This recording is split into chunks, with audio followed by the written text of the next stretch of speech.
नमस्कार मित्रांनो, आज मी तुम्हाला आगळ्या वेगळ्या एक बिझनेसबद्दल सांगणार आहे. हे आहे काका झरेकाठीचे.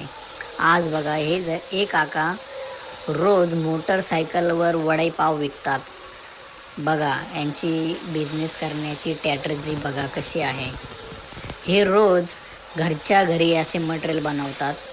मटेरियल पूर्ण रेडी करून ते त्यांच्या बरोबर घेऊन मोठं दुकान लागतं किंवा मोठं किचन लागतं. पण ह्या दादांनी बघा ना, एकदम छोट्याशा एका गाडीवर पूर्ण सेटअप लावलेला आहे. त्या बाजूने त्यांचे पाव वगैरे ठेवतात. इकडून शेगडी ठेवलेली आहे, खाली शेगडी पण आहे, तिकडून पाव पण आहे. आणि बघा ना तुम्ही, आता किती भारी मस्त गरमागरम वडे तयार झाले आहे. आणि बघा ना तुम्ही, लोकांनाही कुठं लांब जाण्याची गरज नाही. घराजवळच जर एवढी भारी सेवा मिळते. आणि ही आयडिया तुम्हाला